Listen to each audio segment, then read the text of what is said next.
The first one is disposal. You have disposal and remediation. If you get that hot result back and you want to go the disposal route, let us know at least 48 hours ahead of time. That's also a form online.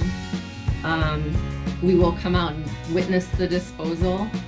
And then there's some record keeping that goes with it, like the date it happened, the method you used to dispose of it, whether it's tilling under, mowing, chopping up, those sorts of things.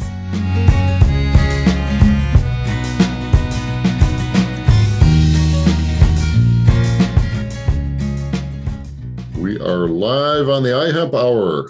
Welcome. My name is Dave Craybill. I'm with iHemp Michigan. iHemp Michigan's mission is to educate, inform, and promote the research, development, and cultivation of industrial hemp here in Michigan. iHemp Michigan advocates for wellness in the people and the planet through hemp, and it begins with the farmer.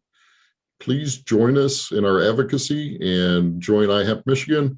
Did you know, Mike Brennan, that it's only $100 a year to be a business member and be part of our directory? You'd be a fool not to join iHemp. You don't want to be a fool now, do you? Right? Okay. No, we don't. Yep. So, Mike, what's going on the other side of the aisle there? Other side of the point three. Well, yesterday, Tuesday, actually Wednesday, because we did a live stream from it, the legislature went back into session, and there were some bills dropped that were sort of anti-caregiver bills, medical marijuana caregiver bills. And there's a small consortium of very large vertical players that are trying to drive essentially the caregivers out of the market so they go into their dispensaries to sell their products. That's really the end game. But the point being is that the legislation that was dropped on it was dropped on the 14th, but there was a big rally on the 15th from all the caregivers, and it reduced the number of patients allowed for a caregiver from 5 to 1 starting next March. And a lot of other changes as well. And then there's noise, although I don't think it was part of what's happening, but there's also some concern that right now anybody that's 21 adult use can grow 12 plants a year in their backyard or whatever, as long as they're not visible from the street. And I don't think that was part of the bills, but I know that there's been discussion of cutting that down to only 3 plants per person from 12. Again, the end game is these very large, it's the Michigan Cannabis Manufacturers Association, which represents the very large players. They're trying to just drive all that out of the market and make you buy everything at their dispensaries. So it's not being well received by the folks that started this industry back in 2009 with the medical marijuana stuff. I know, so we had a live stream. One of our co-hosts now, has been the co-host all along on my 420 Post show, is Rick Thompson, but he was about a month ago elected executive director of Michigan Normal. So he was on the show talking about some of this legislation. And you can see that at mymarijuanareport.com if you want to see what Rick had to say. And then Dan Sparrow, who represents a lot of caregivers, was also on the show. So that's the kind of the big news right now. There's a lot of legislation afoot to make some serious changes, and the people that started the industry in the state are not real happy with what's happening, and whether they actually get approved by the legislature. It would take a supermajority to get them approved because they were ballot initiatives. Supermajority would be 3/4 of the House and the Senate. I don't know if they can muster that level of votes, but who knows? Maybe they can. And if that happens, then there's going to be a lot of changes afoot come next spring. So that's our biggest news out of the Michigan Marijuana Report and 420 Post. Yeah, I read that. That's kudos to Rick Thompson for putting up the good fight. I hope the big money doesn't win, because it just certainly seems that they do want to squeeze everybody out. So, Blaine, what's going on? Well, first of all, I want to thank everybody for helped us out and attended the expo in Grand Rapids. What a great show that was. The Deltaplex, JD Ackley and Alex did a great job.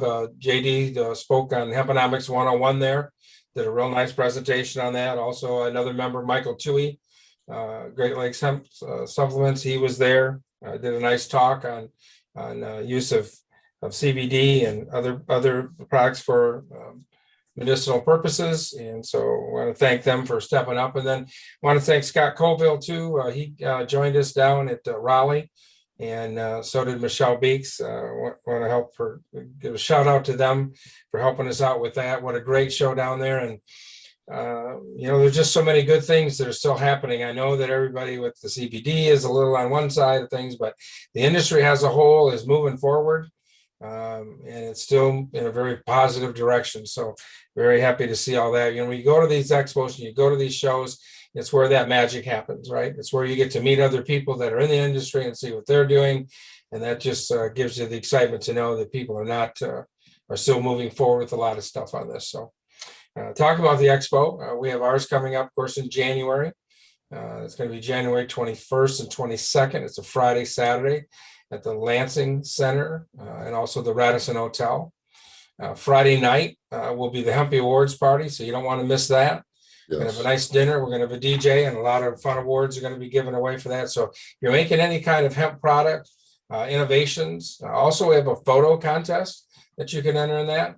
So a lot of fun, and we'll have a cool award to give away this year again for that, entering into that. So is iHemp going to have a big hospitality suite at your event in January? Well, we'll probably have something set up. But of course, Friday night will be the big hospitality for everybody. So we're having a party Friday night. Yeah. What more do you want? We're rolling out the green carpet for all the hempies. Yeah, we're not doing the red carpet; it's the green carpet. So yeah. And of course, then on Thursday, the 20th, Food Chain ID and the U.S. Hemp Authority will be putting on a class for everybody that wants to and needs to get certified as they move forward with this product. This is a product, folks, that we ingest one way or another into our body, and it is going to be regulated at some point in time. And it's going to get to be the point where the processors are going to ask from the growers, are you certified? Are you growing the crop in a safe manner? So going to be a great one-day seminar that we're going to have on that. And there'll be more information put out on that as soon as we get all those final details taken care of. Another shout out to Lori Putt, had a really, really nice article in the Michigan Farm News regarding their farm up there. Hangover hops is what it started out with, but now it's hypnotized hops.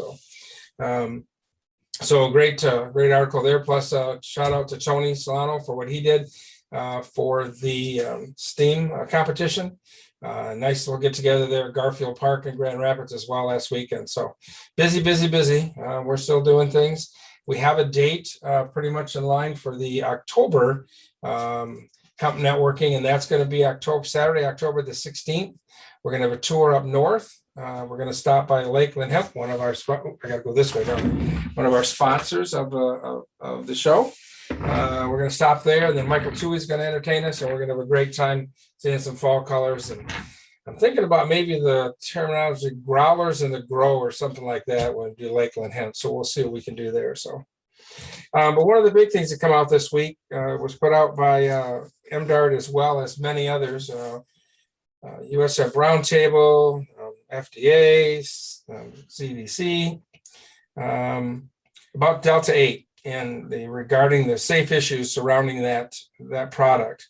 So just as a reminder, the Food and Drug Administration has only approved hemp seed products, hulled hemp seeds, hemp seed protein powder, hemp oil, that's generally recognized as safe and allowable food products. The problem they're having with the Delta 8 is that they're having reactions to this that's not good. They've had emergency reactions. They've had reports of where people will go and get the gummies with the Delta 8 in it, and they leave them out at home, and the kids eat them, and then they have problems with that. So that's always a safe concern. You should take care of that on your own at home. But the Delta 8 product still is coming up quite a bit. Now, we know that in Michigan, at least they've allowed an avenue, and we appreciate that, for people to make their own choice on this, whether it's a product they want to use or not. But remember, in October, very shortly here, October the 11th, it now moves into from where you can buy it from the gas stations or other people. Now it's going to move into the marijuana matrix. So that'll happen in October. The other thing too that's going to happen next spring is they have to change all their packaging for gummies and edibles so that the little horsies and things that would attract children would not be on the packaging anymore, as well as they've got to label it that there's THC levels in it or what those might be. That's going to take place. I think the deadline on that is next March, I believe. They're giving them 6 months to change their packaging.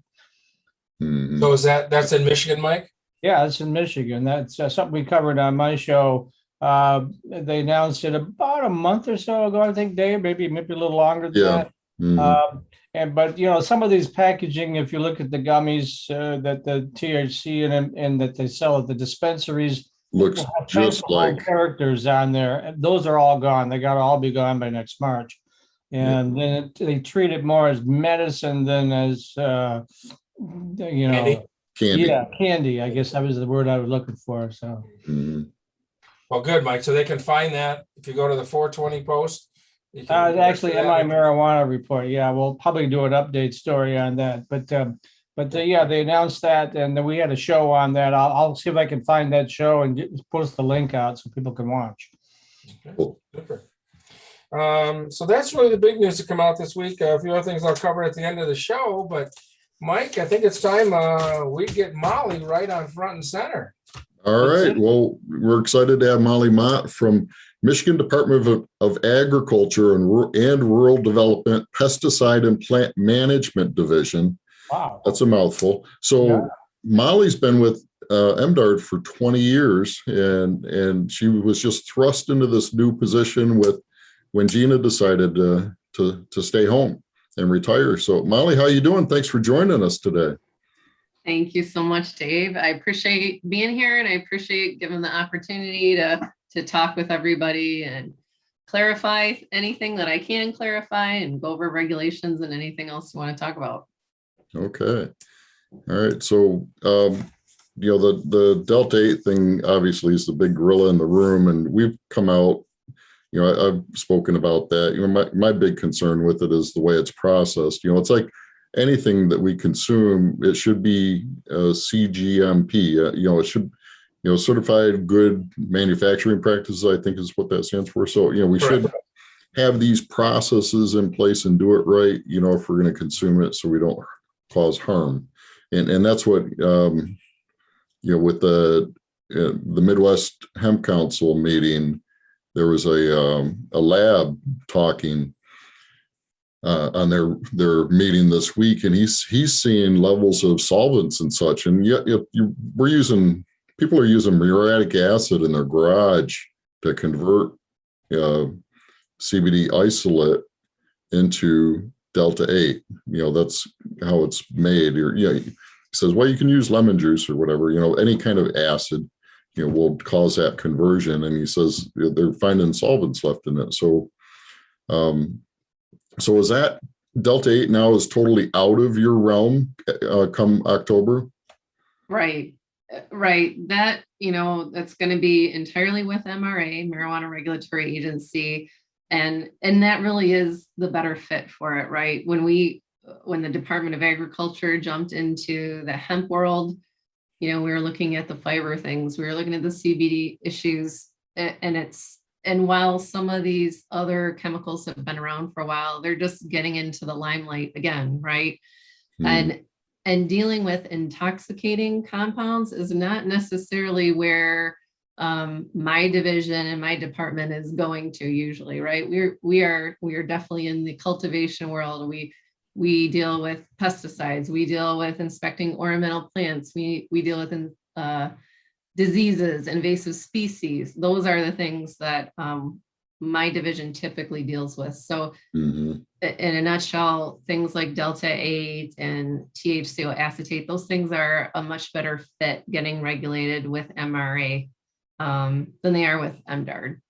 So I'm sure you can't answer this, but I'm going to ask it anyhow. Just, do you see CBD, anything medicinal moving in that direction? Because that's the rumblings I'm hearing.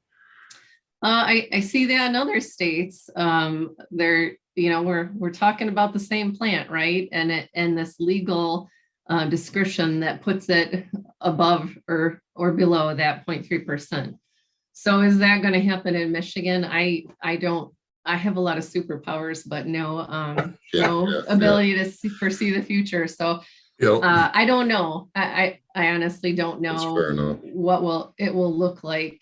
I don't know sometimes what it will look like 2 weeks from now with all the legislation that I see popping up, let alone a year from now. So that's a good question. I've seen proposals like that. I've seen industry talk about does that make more sense to have that whole CBD and other cannabinoid production shift over? It's things that are being discussed, but I don't know where it's going to go. Yeah, because it's a different level of compliance. It's a little different when you're offering something that people are going to consume. But you do, if foods, people consume food, so maybe there is no difference. I don't know.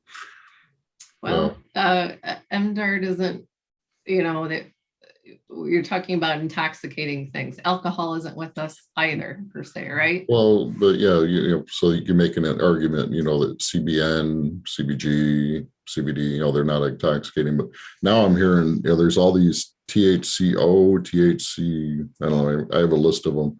There's like 3 or 4 or 5 that they're coming out with. They're coming out with all these different compounds every day, trying to work around and make a buck. And I mean, I'm just concerned with the motives. So it's interesting to see it play out. You're right; it's moving fast. Mhm. So Well, Molly, and a lot of these folks doing that know that they're going to get popped in a year or so, but in the meantime, they'll make a lot of money before they get popped, and that's how the game is played, right? Yeah. So Molly, we know that, of course, right now with the CBD, we'll talk about grain and fiber in a little bit, but we know that right now there's an oversupply and some people still have biomass from years ago, but maybe you can help us out a little bit to know where we sit in Michigan. Do you have some numbers that you can share with us as far as growers and processors and acres and stuff like that? Sure. So as of a couple of days ago, when I checked, we had 166 registered growers in the state, 292 licensed processors.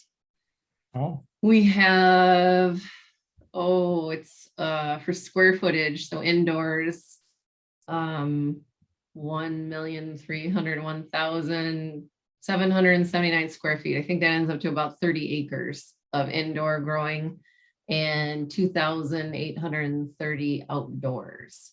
acres. So, pardon? 2,000 acres outdoors, right? Mm-hmm. Yeah. Okay. Almost 3,000 outdoors. So, that when I hear those numbers, that doesn't mean much to me. I have to, compare them to prior years. So, I'm sure your audience and you have heard that that is a decline. It's around 80%, 70% reduction for our growers. And when it comes to that acreage and square footage, we're in like 80+% reduction from the past 2 years. Yeah. How many growers did you say again? 166 registered right now. Oh, yeah. Okay. Yeah. So Do you have a breakdown of that between CBD and grain and fiber? Yes and no. I don't have, I will say, well, first of all, we're going to be releasing, hopefully still this week, our 2020 annual report. So yeah, getting that information we collect after the season via survey. So the survey for 2020 data came out, I think, around in January, with all of our staffing changes and Gina leaving and us getting things together for our state hemp plan and the law tweaks we've needed to do. Doing that report got pushed back until more recently when I had an intern that could help crunch some of that crazy data that we got back from there. So that report will have a breakdown. But I can say by and large right now it was CBD growers. That was the bulk of our growers for 2020. that makes sense. Yeah. So I've heard, I want to let you know that I've heard very good comments regarding the inspectors that are going out and doing their job this year. So just kudos there, just let you know. But can you give us a little update on that, how that's going and how that process is working with people? Sure. The department? Absolutely. So I would say just within the last 2 weeks, the number of requests coming in for sampling really exploded. We tried to get a little bit ahead of the curve by putting out some announcements. I'm trying to be very proactive in getting out information on our email lists. We got 2 lists. One is for anybody that signs up on our website and selects they want hemp info. And we've got another list for all of our growers and processors. So first things first, if I'm going to say, if you don't know what's going on with our program, please get your name on that email list, because that's a big part of my job, trying to get information out to everyone. So it's a new program, right? So that's really my primary way to get info out, to tell you, hey, what is that sampling process? What do I need to do? When's the renewal season coming up? So a few weeks back, we put out an announcement about the sampling process. It's been going well. We have not just our plant health staff doing those sampling inspections, but all of our inspectors. So that includes our pesticide inspectors, our feed safety and fertilizer inspectors, and our fruit and veg inspectors. So plant health is just one of those sections. All those other groups are involved. So we've got 47 inspectors that are designated sampling agents across the whole state, so we can respond in a timely fashion when we get those requests for sampling. So basically what happens is when you need to do sampling, you've got to let us know. So we've got a form online that you fill out. Our instructions say to please let us know 20 to 30 days ahead of time. And I've heard that interpreted different ways. So I want to make a point about that. It does not mean that you call us and we've got 20 to 30 days to get ourselves out there and get the sample taken. The law is written so that you call us 20 to 30 days ahead of your harvest date, so we can get your reservation on the books. If every grower called us tomorrow and said they needed sampling done in 5 days, we couldn't do it. We would not be able to do that. So the goal is for you to do some planning. Hopefully you're doing some compliance testing during that time, so you have a really good understanding for CBD crops of when you want us to come out. Fill out that form online ahead of that window, not give us just a 3-day notice ahead of time, so we can have an inspector get assigned and give you a call, and then they work with that grower to figure out the date that works best for both of them. So I have had, no complaints, no issues that any of the growers have called me with about getting sampling done when they need it to be done. And that was really the intent of getting our entire triple PM, we call them pesticide and plant pest management division staff, all trained so we could handle it. But we still want you to call ahead of time so we can get your reservation there. And then if something happens, you need to tweak it a little bit, you can work with the inspector directly to set a slightly different date. So it's been going well. The inspectors, I'd say we have, let me look at our data here. As of a couple days ago, we've had requests for 135 individual lots. So 135 samples requested from about 50 growers. 99 samples have been collected so far. And that doesn't mean that we're behind. That just means that people are calling like we've asked and scheduling for the future. So, by and large, the test results have been good. I think I've seen 4 hot lots so far out of all of those. So in my mind, that's really good news. And I hope that trend continues. Except for those 4. Except for those 4, right? I mean, there are, I'm sure you've talked about or heard about the options for those hot crops. Those are very prescribed options from the USDA that our rules have to reflect. So would you remind us of those, what those are? Sure. Well, obviously the first one is disposal.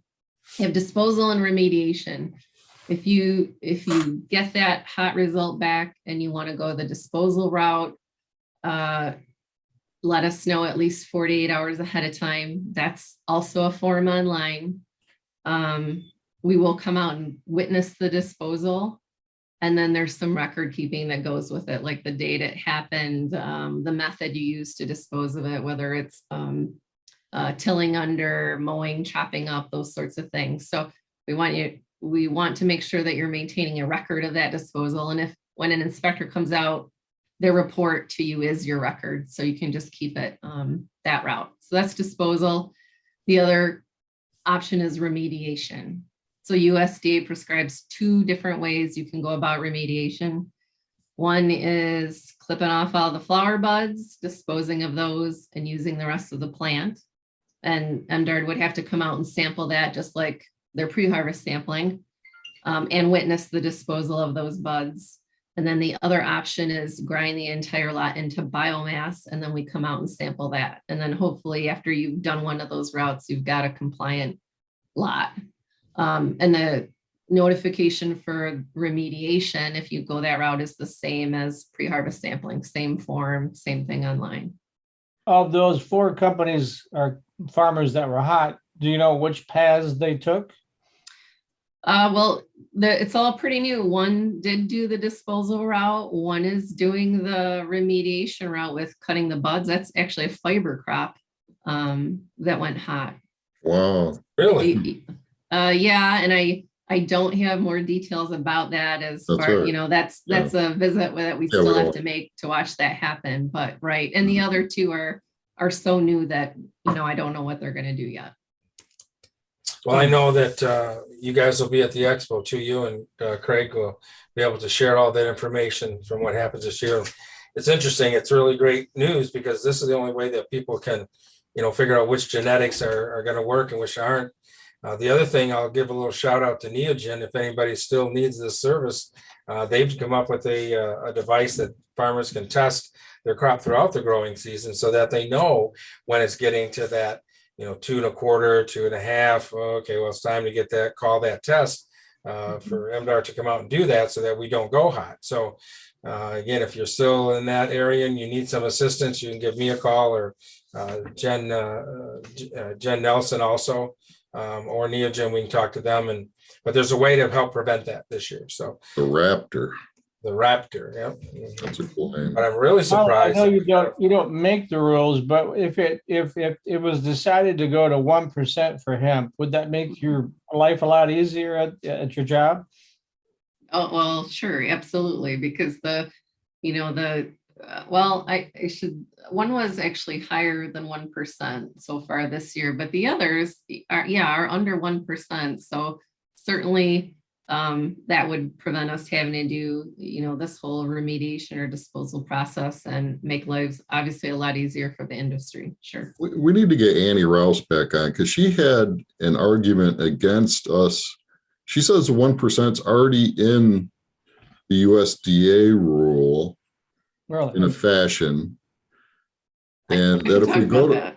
and when we go to 1%, it's going to make it harder for us to make consumables and such, because of the limits on how much we can put in per package.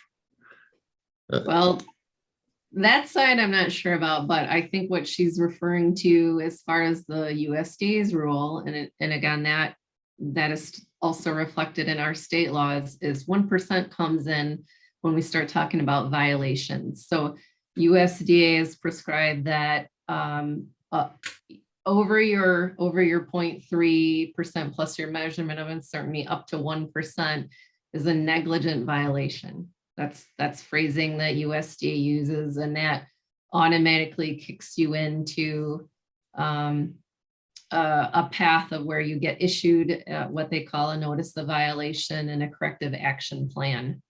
You know, that's actually the enforcement side of things is the next thing that I have to develop, but that's where this 1% is coming in. So I've heard, I've gotten a few calls from growers asking, well, I thought 1% is that magic number, and that is not the magic number. It's still 0.3% plus that measurement of uncertainty that depends on the lab. That 1% just kicks in as far as what USDA considers a negligent violation, 1% or less to that 0.3. And I see that the lab, we came out with the information for the lab. So the lab is 0.06. So if you test 0.36 to 0.24, that's in that range of being in compliance. Well, 0.36 or less. Yeah, you're in compliance. 0.36 or less. Right, Yeah. right. With Michigan's Gigley lab specifically, correct. Which is where everyone has to go in Michigan, right? That's correct. Well, Yep. you're going to see a different measurement of uncertainty if you're doing your monitoring testing throughout the season with Right. other, with private labs. Yep. Yeah, every lab's a little The bit. important one is though is the Lansing one. Yeah, that's the one that matters. Yeah, that's the one that matters. Yeah.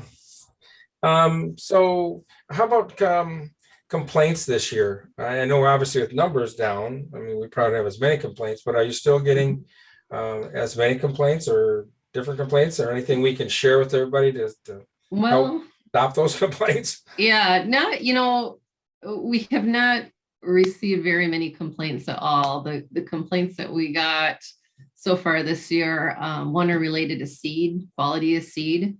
That's been a complaint that's happened a couple times. We regularly get complaints about processors that don't have a license. And then once in a while, odor complaints, which is not something that my division handles. But I mean, other than that, no, we haven't seen any other complaints. I don't know if it's just cross-pollination issues. nothing that's been reported to us yet. Okay. Yeah. Yeah. That's good. That's Yeah. great news. Yeah, I haven't heard from the growers that I've been talking to and working with. I haven't heard of really too much of a theft issue this year either. So maybe we've got that stopped on a little bit. So right now I is had when all that one complaint I've heard of a theft issue, but I think it happened last year. So they had concerns for this year. So I don't have no complaints otherwise about that either. Yeah.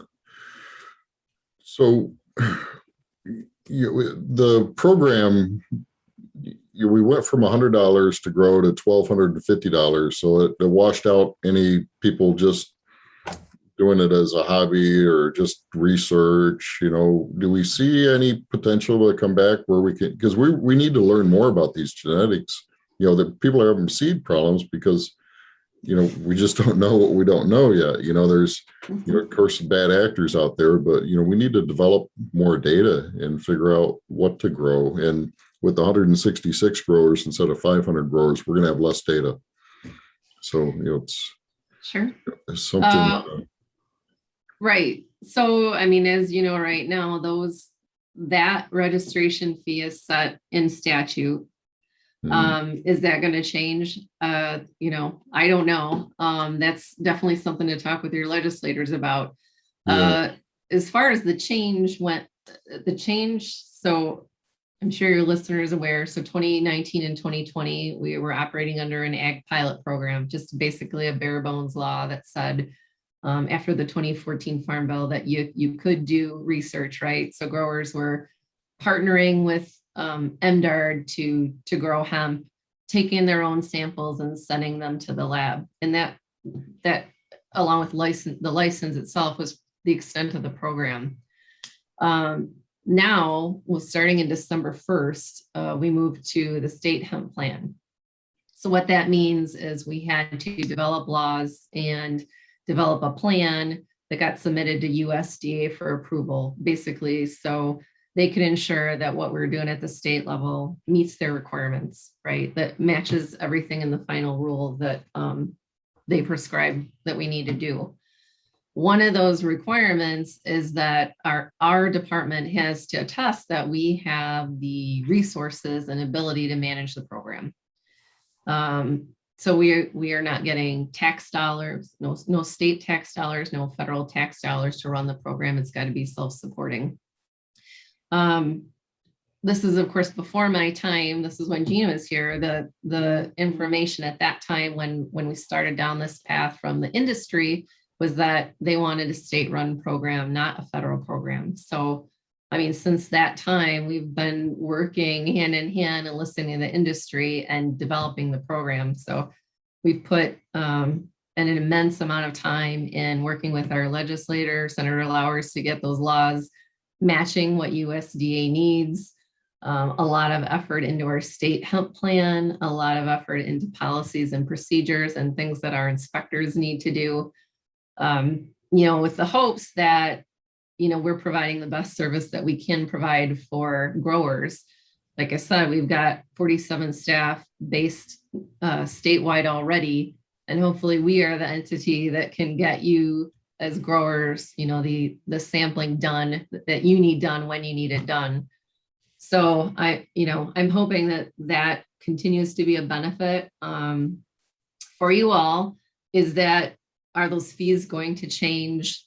Maybe, I don't know. I do understand the need for smaller growers to be able to participate in the whole program.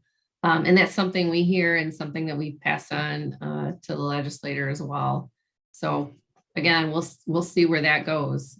How's that going when you talk to legislators? Are you, I still hear the snicker effect, a major bank, I'm talking to a bank, about opening an account, I'm selling hemp plastics, and how much THC is in that Frisbee? I'm getting stupid questions like that. We need to do so much education. How are you seeing the legislators? Are they up to speed? Would we need, we seems like we need to do a lot of education yet. Right. They're getting there. I mean, when I have sat in some of these sessions, some of them are very much up to speed, and others, it's like a 101 thing because it hasn't been something on their radar, and we're still at the level of, explaining the difference between hemp and marijuana. And that's understandable, right? They've got a lot on their plates, not just this. So it is something that's going to take time. I do get a fair number of calls from banks as well that are working with growers and trying to figure out what type of program they'll put in place as far as requirements go before they give out a loan or do whatever they're doing with growers. So, I take that opportunity to educate them on the differences and, what our requirements are, and that we can always provide information to them if they want to confirm things like registration. So we're doing what we can, but it's new. It's new for everybody. Mm-hmm. There are 3 banks in the state that will work with cannabis and hemp folks, because we featured them on my show. I don't know whether I should name them, but DART, West Town, Union, and Bank Michigan, all 3 of them. We had them on my show in consecutive weeks, because I hear that a lot from the cannabis crowd, where you do have a lot of THC. That's the whole point, right? And so we had them on there, and they pretty much handled, Union is really West Michigan, and Bank Michigan is the state. DART is the full state, Southeast Michigan particularly. But I mean, there are banks out there, but most of the big banks are still scared until it's descheduled by the federal government. The big banks are just not going to take a chance, because they're federally chartered and they could, in theory, lose their charters. And essentially, they're not a bank anymore, so that's their big bugaboo. It's interesting, Mike. One of the exhibitors that were in Grand Rapids, one of the banks there, they could actually do stuff with marijuana. Is that somebody's phone on their desk? But they couldn't. It's not me. I heard that too. I was trying to figure out, Sorry, go ahead. But they couldn't do anything with hemp growers, which, makes no sense. We're going to try to help them talk to their board about that. But yeah, they could work with cannabis, but not with hemp growers. Yeah. Just weird stuff. Really? All kinds of weird stuff. Yep. Yeah. Well, and then they want, $100 a month or $250 a month. Oh, yeah. I mean, it's $250 a month. I won't name. They asked me not to disclose the numbers, but it's pretty heavy. But because they have to do a lot of paperwork for the Fed, compliance, right? Compliance stuff. So Molly, when these inspectors come out, there's a nice email that you guys put out on August the 2nd regarding the industrial hemp grower compliance inspections. So there's a list of things that farmers need to have, as well as just making that appointment, isn't there? Well, yes, you're kind of talking about 2 different things. We've really been talking about the sampling that's needed before you harvest, right? But one of the other charges in our act is to make sure growers are complying with the act. So we just call them grower inspections. Depending on the inspector's schedule and what's assigned, sometimes they will do those in conjunction with sampling, and other times they'll make a separate appointment. So that's the first thing to know. Second thing to know is that you might not get a grower inspection this year. We're trying to we're trying to inspect about 50% each year. So it might not be till next year till you have an actual inspection. But yes, when they do that grower inspection, it's kind of a twofold thing. It's a lot about compliance assistance. So inspectors use that opportunity to tell you what the requirements are for sampling pre-harvest. They use that opportunity to talk about your disposal and remediation options and what notifications you've got to give. But then they also do the inspection part where they're telling you about the signage that you need for your crops, the record keeping that you need to have. And I think those are kind of the big highlights for that part of it. So it's really two types of inspections. They might choose to do it at the same time.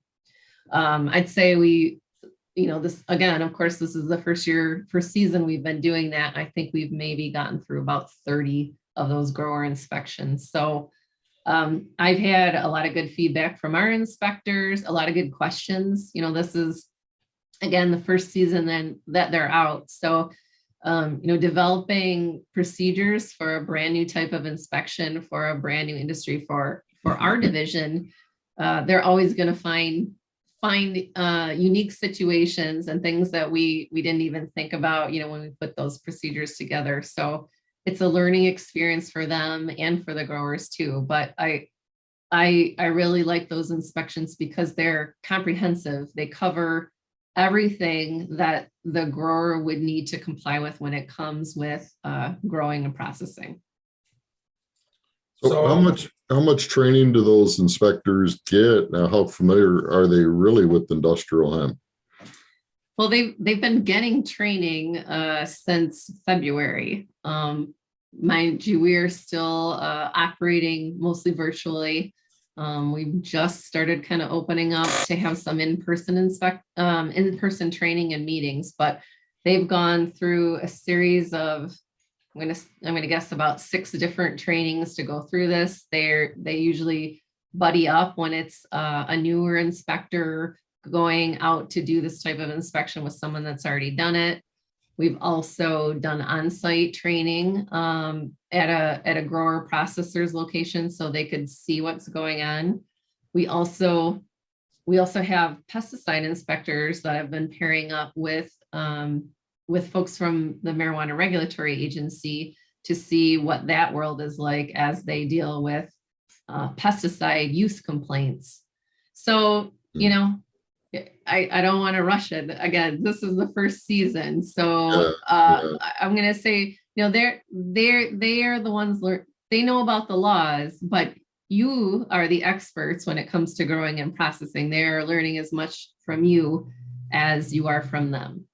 And that's how it will always be. You guys will have that knowledge.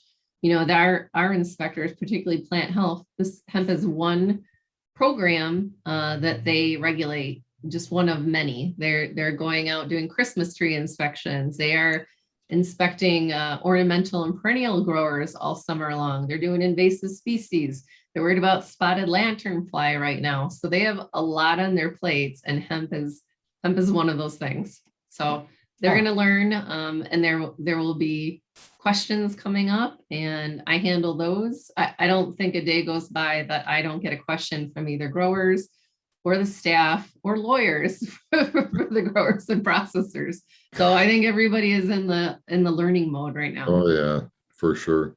You need more inspectors? Is that something you're going to go to the legislature or whomever you go to and say, I need more inspectors? Because hopefully, that's the whole point, is this will grow as more and more farmers get involved in hemp. 47 seems like a low number. Right now, maybe it's okay, but going forward, do you need more? That's possible. I don't know. We're on one side, you think that we might need more inspectors. On the other side, we're also discussing concerns about the high registration. But we have to fund it, right? And again, it's not just hemp for those inspectors. Their time and how they get paid comes from many different programs. So if this program expands and we see numbers like we did the first 2 years, yeah, we would probably need to look at having more people on board. But again, that's the future. We'll have to see what happens. Yeah. Yeah. Well, as grain and fiber come on as they are, especially when we can finally use grain for livestock, the numbers will definitely very much increase. I'm hoping by that time that we've been able to come up with a better way to do this, maybe a register of seeds that they're using, and then we don't need to inspect so Sure. many, or Sure. it's interesting Well, to hear that we yeah. had some Well, fiber. what you're talking about is performance-based sampling. Have you talked about that at all? No. So that's a phrase that comes out of USDA's final rule. And basically what it says is that states can look at certain things to make some policy decisions on if they're going to sample every single lot. And one of those could be you're using certified seed. And they list specific examples in the final rule. History of compliance with the grower, research and development, and anything else that the state, seems as a valuable thing that can be used to help reduce the number of samples needed. So yeah, in the future, if we see nonstop, no problems with a fiber crop of a certain variety and it's never come close to being hot, that's something that sounds perfect to get put on that list. So MDARD doesn't need to come out to sample, and you don't need to pay for us to come out and sample that particular variety when it's grown. So that's something that is also on my to-do list and probably will be happening for the next season. And that takes into account things like transplants and microgreens and things that you're wondering, why would we even sample this year? Well, we're sampling this year because we're required to by USDA until we get this performance-based sampling done and approved by USDA. It's something that we can't even just, by policy give you an okay and we start doing it. It has to go into our state hemp plan and get approved by USDA. So that's coming, but it's still early on. I'll be looking at, not only our lab's data, but data from the Midwestern hemp database and our surrounding states to try and get some of those varieties on a list. So, we sample them, on occasion to monitor compliance, but not every time you do a harvest. So that's awesome. That's the hope for the future for that. That's awesome. I think that'll help everybody out quite a bit for sure on that. So we talked a lot about grow run. Let's talk a little bit about the process run, because really all USDA program covered really was the grower end of things. Didn't really cover too much on the processing side. So can you give us an update on where we are with that and what you see happening there in the future? Sure. So we said 292 processors this year. That also is a reduction. Right now our processing law wraps up a lot into one law, right? It covers actual processors, what you'd think of a processor, brokers, marketers. Those are all wrapped up into our hemp processor handler law and that license. So we recognize that right now, you look at some of the other states that are ahead of us, there's a lot that goes into those products, particularly those consumable products, right? Testing requirements, mycotoxins, pesticides, heavy metals. None of those things are on the books right now for Michigan. So those are the things that we're going to be looking at. So when you talk about, is the industry going to start mirroring more of what MRA requires for their things that are consumed? Probably that's what other states are doing, right? So is that, that's things that we're looking at right now, the changes that we need to make to our processor law. But I got me. I'm just gonna say that I'm working on it. Yeah. All right. Well, we appreciate it. We know you have a large task ahead of you, and we certainly appreciate all the effort that you put into this and your predecessors that have done this before, Gina, and Craig's doing a great job over at the lab. It's all kind of a team. We're all kind of working on that. So, and I should not say it's just me. I should not say that. Yeah. The lab is obviously a huge component of our program. So Craig Van Buren over there. And he not only manages the lab aspect, but also our central licensing unit. So all the licensing paperwork, whether it's processors or growers, actually goes to that same division to do all that processing and getting your registration sent out to you, all that kind of stuff. So there are other players helping out for sure.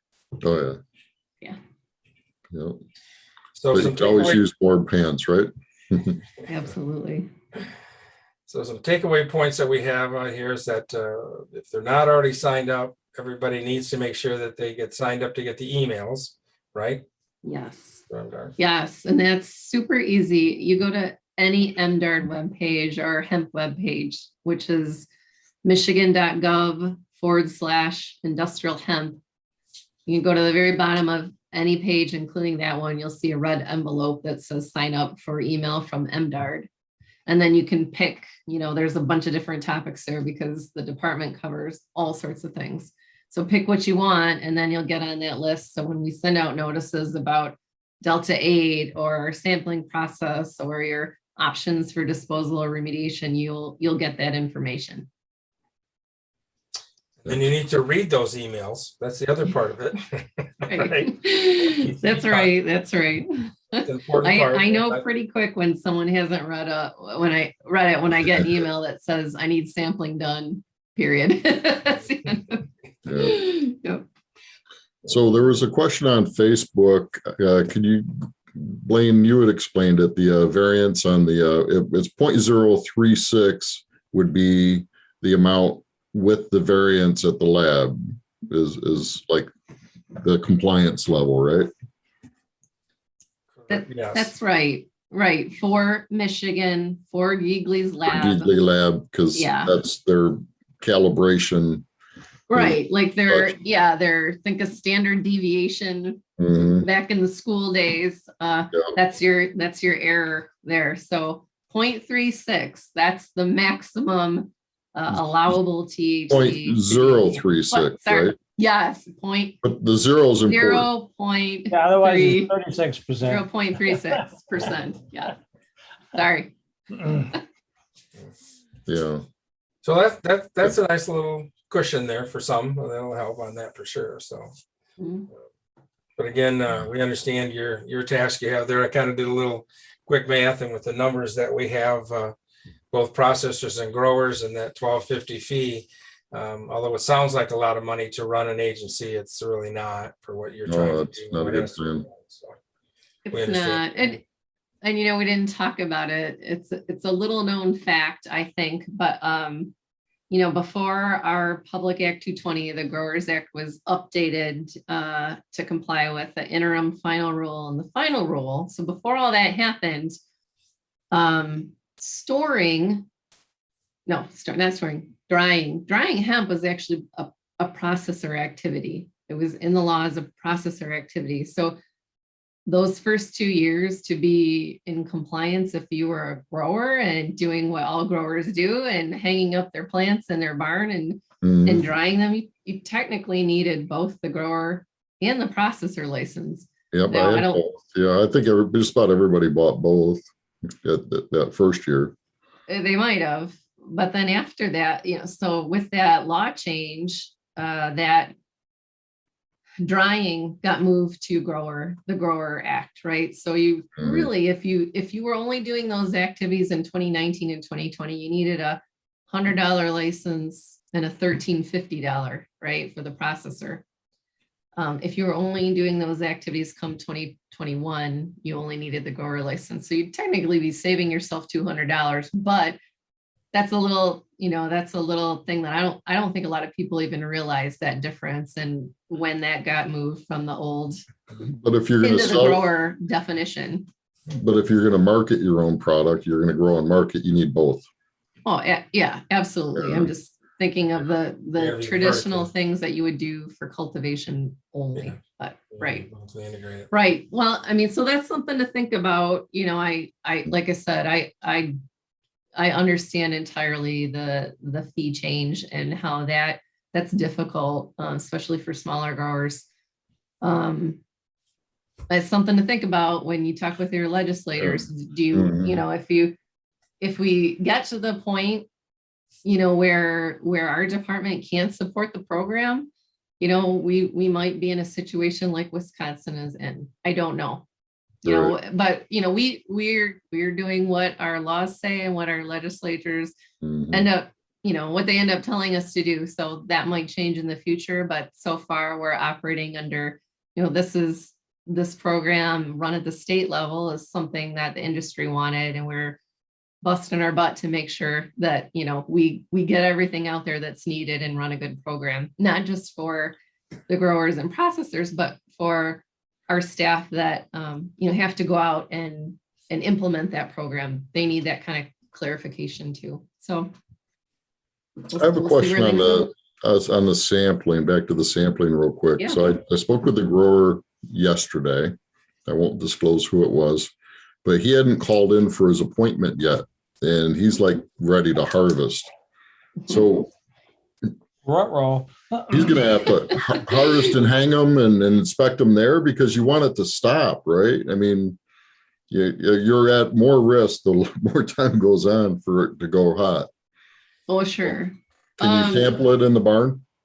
Oh, No. We do not want that. So remember, federal rules and state rules, we're supposed to be doing that sampling before you harvest, right? That's critical. Well, that's before bucking. Don't let, because you didn't tell us early enough, don't let that be the reason that you don't call us and ask for sampling. For goodness sake. I listened to your show last week, and Jeff Gallagher, someone said it's much easier to give us a call ahead of time. You know, it's not good to ask for forgiveness after. That's not good with the state. We want you to call ahead of time, even if you know, didn't listen, didn't hear the 20 to 30 days, please call us. Please get on our books for reservation. We'll work with you as best as we can and get it sampled right away. I would rather have that happen than have a call. I already harvested everything. It's in a barn right now. Then I have to think about, you know, well, what else happened? Is it mixed with others? You know, I don't want to go there. Yeah. Call us before you harvest. That is what is required. All right. Well, thank you. I just wanted to get that out there so we knew what. Your phone's after this podcast in a couple of days, you're going to phone. Hopefully your phone will just be ringing with all the other 110 people that need to get in and get those tests done. Then, well, or at least the lots that they have anyway. So.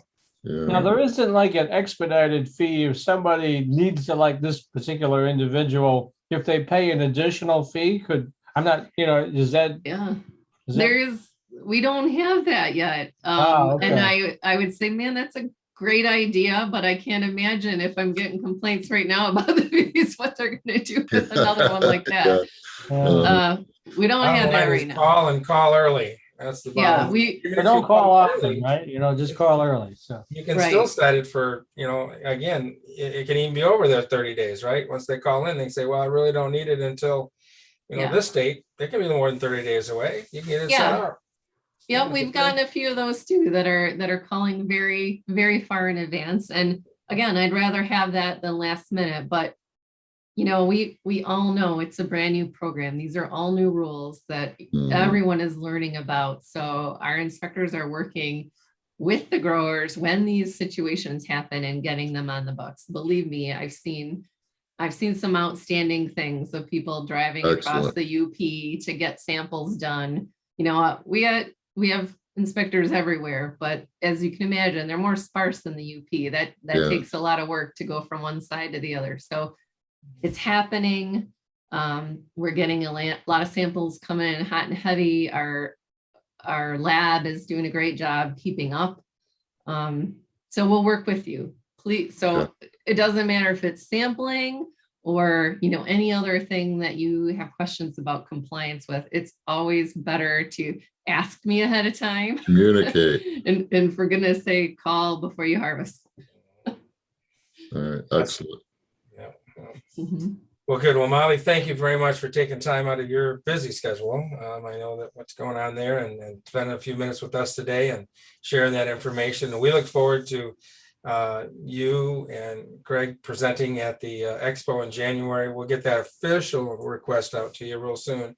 But mark your calendar. We'll put you on Friday so you don't have to work on Saturday. But we'll look forward to it. Once again, we'll have you guys probably opening up the show for that day. So we look for a great turnout with that. And again, I'm glad that we've got you running the ship there and helping us work through this whole new process for everybody. So we certainly appreciate that very much. Thanks. I appreciate you having me. And if I didn't start by saying it, I will say that the extreme majority of people that have contacted me, growers, processors, they've all been great to work with. I can think of one person that was a little grouchy just about state government in general, and nothing I can Always help got with, one or but two of those somewhere. always one or two. But otherwise they've been outstanding, to work with, very understanding, recognize that we're all new to some of these laws. So I appreciate that, and I appreciate the patience and understanding, and it's only going to get better, and the industry is only going to grow. So I think it's an exciting place to be, and I'm glad I made the switch into the hemp world. Yay. All right. And now I think we're going to talk about one of my favorite subjects, food. Food. Yeah, we Food. certainly are. Hey, you want to stick around for this, Molly? This is the highlight of the show. So I will. So Mike, the name of that bank, it's a credit union, and it's out of Saginaw. It's a Wildfire Credit Union. Wildfire Credit Union. I'll get this information to you so you can talk with them and Yeah, haven't heard of that. information out there. Again, they can work with cannabis right now, but not with hemp growers right now. So let's see. One other thing that came out for our organic people, this is kind of important. The National Organic Standard Board is asking for public comments on a variety of topics. So you have, there's going to be some virtual meetings. We'll get this up on the website, but Wednesday, October 13th, Thursday, the 14th, they're from noon until 5. They've got some other dates on here as well, the 19th, 20th, and 21st. So if there's some comments you want to make on organic, certainly you have an opportunity to get some information in on that as well. So let's see, a couple of things. Illinois Hemp Grower, Saturday the 25th is their 3rd annual meeting. Going to be a real fun one, what they're doing. If you're a disc golfer at all, they're actually having the meeting at a golf course that's a regular golf course and a disc golf course as well. So so that's coming up very well there. And then don't forget, we have other dates and everything on the site. October 16th, Saturday, will be the October Hemp Networking event for Michigan. And then stay tuned for a lot of great information and topics coming out regarding the expo in January. Again, going to be another great one. A lot of great information is going to be there for everybody as we move forward. So with that being said, we are ready for today's recipe. You have to dress up for the part. You see, I have to do this. Yeah, there you go. The emperor's here. Yeah. So Dave, you want to share? You got it up? Is it the butter recipe? It is the butter recipe. Yes, it is. This is I can share. Really, see, I like really simple things, and this is a really simple thing. It's because I like recipes that begin with butter, a stick of butter. Those are good. Yeah. And there's one ingredient in this, and it's hemp hearts. They talk about hemp seed in here, but you really don't want to use the hemp seed. You want to use the hemp hearts. You can use the hemp seed, but it's going to be a little more grainy. And so you'll get a little more benefit out of it, but You want it's a the little deep more whole smoother. seed. Yep, Yeah, that's what you want to use right there. So not the full it's seed. 1.5 cups of hemp seed, hemp, also known as hemp hearts, they say there, and you put it in a blender and you put it on there for 5 to 6 minutes with a break every 2 to 3 minutes. Make it nice and smooth and creamy. Once you made it, you put it in an airtight container, you put it in the fridge. It can last for up to a month. And you can also freeze it if you want for a longer time period. So a good way to get some healthy diet into your healthy condiment into your diet. That's what I was trying to say. Yeah, I've been making hemp milk. You just go along good with your hemp milk if you have hemp milk. The hemp milk is real simple to do too. I haven't tried this yet. I'm going to try this. So it's pretty simple. Again, I like simple things. Takes about 10 minutes. Simple and easy. So then you could use that in cooking like other butters? Oh, sure. Absolutely. That will be interesting. Yeah. Hmm. All right. All right, so I want to thank everybody for joining us today. Again, Molly and the MDARD, what Jake job you're doing. Next week on the 23rd, we're going to have Jeff Cole from US Hemp Brokerage. Again, I want to thank, I'm going to move out of the way here. I want to thank all of our great sponsors that helped us put on the iHemp Hour and do the trips that we've done this last, going to Chi and doing Grand Rapids, Veritas Labs, Lakeland Hemp, Adams Independent, US Hemp Brokerage, Scott Colville Crop Insurance. This is, if you're looking at crop insurance for next year, you definitely want to give Scott a call so we can help you work through that process.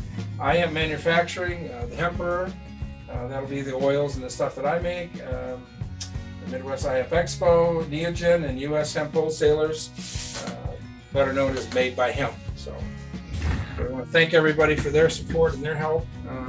It takes a team to raise a village, and that's what we're trying to do, folks. So, Yep. all right, see everybody next week. Thanks a All lot. right. Thanks, Molly. Thanks. Thank you.